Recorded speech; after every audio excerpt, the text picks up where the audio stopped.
Bismillahirrahmanirrahim. Assalamualaikum warahmatullahi wabarakatuh. Baik, ketemu lagi dengan saya di materi perilaku konsumen ya dalam chapter learning pembelajaran. Kita akan belajar pentingnya pembelajaran ini bagi konsumen sebagai pengelola perusahaan. Kita harus juga memahami bagaimana konsumen belajar sehingga kita bisa menentukan strategi apa yang akan kita gunakan dalam melakukan upaya pemasaran nantinya. Oke, baiklah kita mulai aja materi kali ini yaitu pembelajaran. Oke.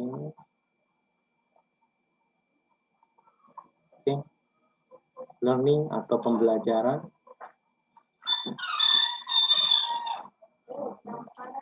Jadi kita perlu memahami proses belajar yang terjadi pada konsumen.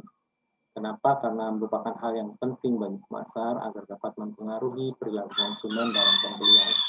Yang nantinya bisa kita implikasikan setelah kita mengetahui bagaimana mereka melakukan proses pembelajaran dalam semua tahap dari awal dia mencari informasi sampai hingga dia meninggalkan produk atau jasa yang digunakan saat ini. Oke, perlu kita pahami pengertian belajar atau learning ya.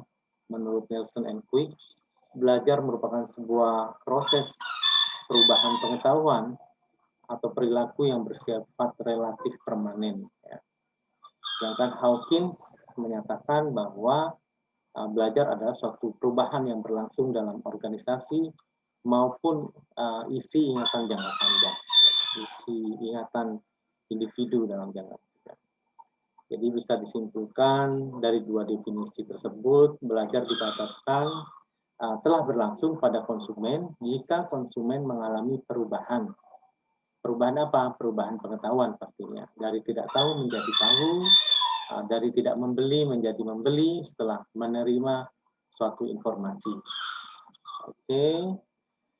Dalam konteks pemasaran, belajar itu berlangsung pada konsumen dimulai dari memahami informasi, ya, memahami informasi yang mereka butuhkan, ya pastinya, memperoleh pengetahuan, ya, setelah memahami proses memperoleh pengetahuan dan hingga pada akhirnya dia mengkonsumsi suatu produk, ya, menetapkan atau menentukan pilihannya kepada satu produk atau jasa merek tertentu.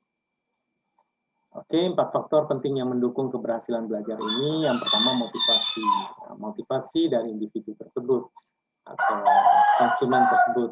Motivasinya apakah mendorong individu untuk berusaha atau bertindak. Ya, biasanya kalau kita butuh sesuatu, mungkin pada saat kita sakit kepala, kita termotivasi untuk mencari informasi terkait obat sakit kepala yang paling aman, yang paling cepat menyembuhkan. Itu mungkin motivasi yang bisa dicontohkan pada saat individu termotivasi untuk berusaha belajar banyak terkait dengan informasi yang dia butuhkan. Dan yang kedua isyarat. Ya. Isyarat atau tanda-tanda merupakan rangsangan yang memungkinkan individu lebih terarah dalam mengarahkan perilaku. Isyarat-isyarat ini itu diberikan oleh pemasar atau pengiklan dalam membuat iklannya. Ada isyarat-isyarat tertentu yang disampaikan, tanda-tanda yang mungkin contohnya tadi obat sakit kepala yang cepat menyembuhkan dalam jangka waktu yang cepat. Ini isyarat-isyarat itu yang apakah jelas isyarat yang disampaikan oleh penyedia iklan atau pemasar ya. Yang ketiga adalah respon, ya, reaksi individu terhadap isyarat tersebut. Ini terkait dengan respon. Apakah orang individu tertarik dengan isyarat yang sudah ada, responnya bagaimana? Ya, apakah mereka tertarik untuk memperhatikan, belajar lebih dalam lagi terkait informasi terkait produk tersebut atau tidak menghiraukan. Dan pengukuhan, ya, pengukuhan ini segala sesuatu yang diberikan kepada individu yang belajar untuk memperkuat respon yang sudah ada. Jadi mungkin salah satu contoh yang dilakukan oleh pemasar, apa yang dilakukan untuk pengukuhan, ya memberikan penjelasan dari pihak atau endorser yang memiliki kredibilitas atau mungkin terkait dengan kualitas keilmuan dari suatu produk tertentu, ya. Atau bisa jadi pengukuhan itu dalam bentuk memberikan potongan harga khusus agar supaya mereka segera bisa melakukan pembelian, ya, pengukuhan, meyakinkan konsumen atau target market untuk segera melakukan pembelian. Oke, teori belajar ada 3 macam yang kita pelajari, ya. Ada behavioristic teori, teori perilaku, kognitif teori, teori kognitif, ya, mental, dan observational learning teori, teori pembelajaran observasi, ya. Oke, teori perilaku itu ada 2 jenis, ya, nantinya pengkondisian klasik dan pengkondisian operant, atau operant conditioning and classic conditioning. Jadi teori perilaku ini mendeskripsikan bahwa belajar dapat berlangsung ketika individu mampu menghubung-hubungkan antara stimulus dengan respon. Stimulusnya apa, responnya seperti apa. Dan antara respon dengan si stimulus. Di antara respon dengan stimulus ada sesuatu yang direspon atau ada kejadian tertentu yang diupayakan. Ya, maksudnya ada sesuatu yang mungkin nantinya kita belajar, intinya orang berperilaku berespon terhadap stimulus yang ada, ya, rangsangan atau stimulus. Ada 2 jenis, pengkondisian klasik dan pengkondisian operan. Yang pertama kita bahas pengkondisian klasik ini ditemukan oleh seorang psikolog Rusia, Ivan Pavlov, ya, di mana dia berusaha mencoba memperlakukan atau eksperimen terhadap anjing ini, gambar di sebelah ini. Jadi yang pertama gambar ini adalah before conditioning, ya, belum ada conditioning atau syarat yang digunakan, ya, atau apa istilahnya eksperimen yang digunakan. Biasanya anjing ini akan mengeluarkan saliva, ya, pada saat ditunjukkan sebuah makanannya, ya.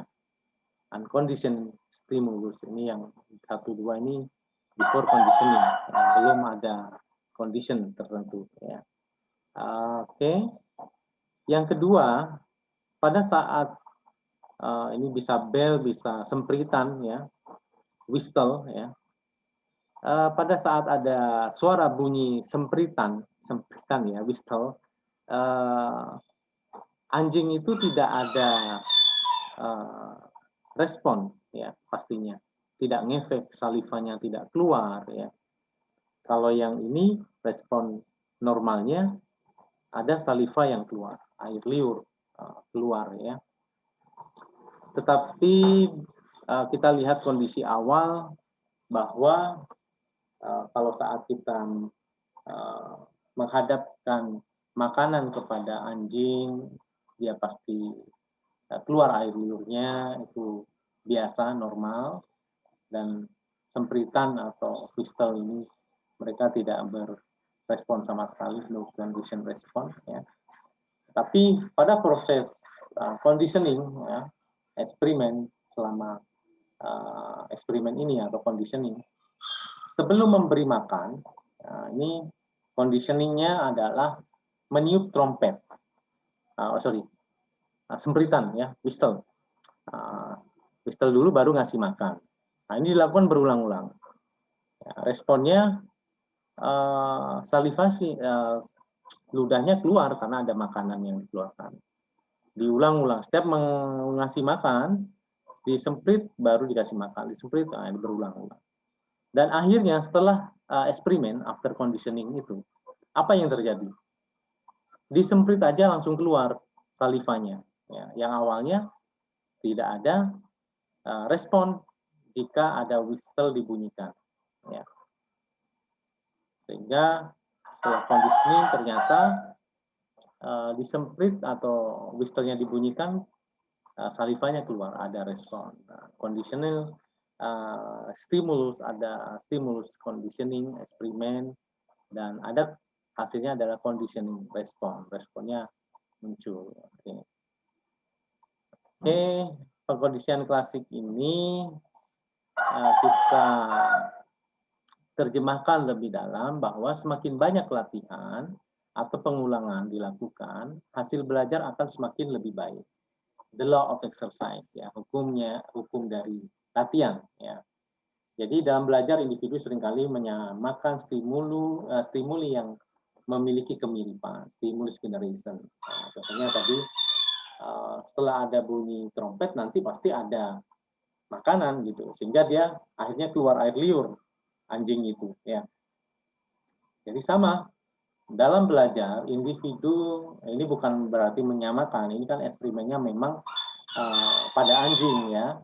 Dan itu juga berlaku pada manusia, ya. Dalam hal ini kita implikasikan pada praktek pembelajaran yang dilakukan oleh manusia. Jadi atau individu belajar seringkali menyamakan stimuli yang memiliki kemiripan, ya. Stimulus generation. Kalau pas ada ini pasti stimulusnya ada tertentu, ya. Contohnya begini. Kalau kita mendengar suara bunyi ambulan atau pemadam kebakaran, itu kan mirip-mirip nih, ya, hampir sama gitu. Mana yang berbeda? Kita bisa stimulus generation. Oh, ini pasti ada ambulan, padahal belum tentu ambulan karena sama mirip, sama mungkin, ya, bunyinya. Oke, kita lanjutkan aplikasi dalam pemasaran.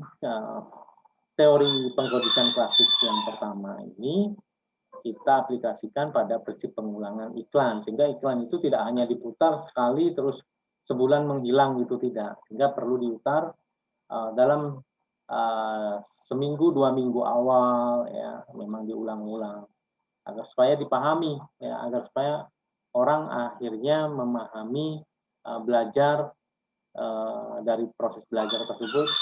Semakin banyak pelatihan atau pengulangan diulangi, itu akhirnya mereka paham syarat-syarat atau isyarat-isyarat yang ingin disampaikan, ya.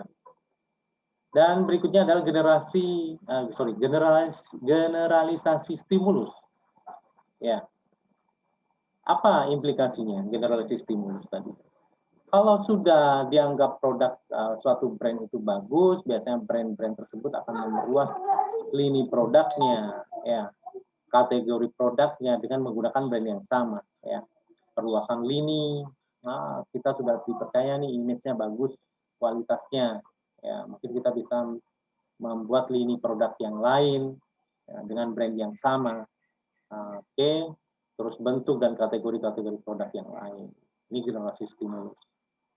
Oke, ya, coba ditanyakan ke saudara atau orang tua, kalau mirip merek elektronik, pilih merek apa dulu? Selalu merek apa? Sharp, merek Sony, itu yang terkenal, ya. Contohnya itu. Oke, bukan iklan, ya. Oke, kita lanjutkan pengkondisian operand, ya, operand conditioning atau instrumental conditioning. Kalau operand conditioning itu lebih kepada respon dan kompensasi, ya. Kita merespon atas stimulus, apa kompensasinya, compensation ini apakah baik atau tidak, itu, ya.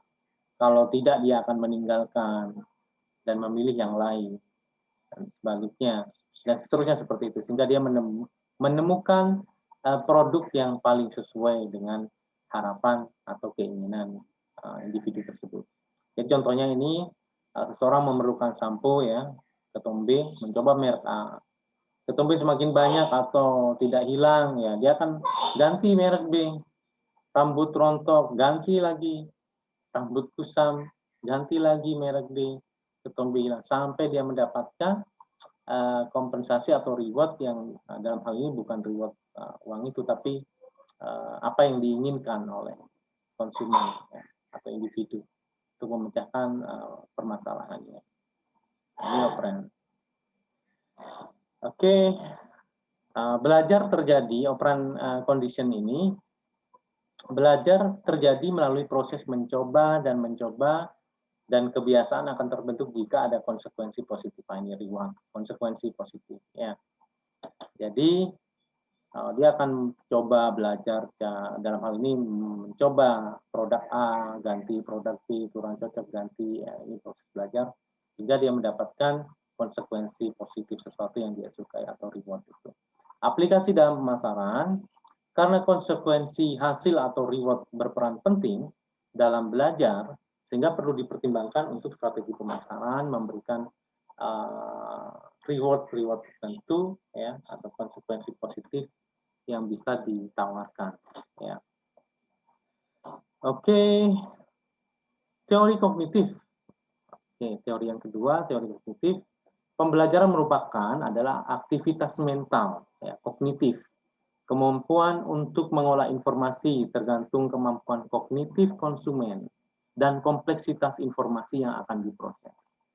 Jadi aplikasi dalam pemasaran, kita harus menyediakan informasi yang lengkap, akurat dan jelas, sehingga konsumen dapat mudah dalam proses pembelajaran, sehingga dapat mengambil keputusan. Ya, kalau kita sudah siapkan semua apa yang diinginkan, ya, karena ada konsumen yang suka tertarik untuk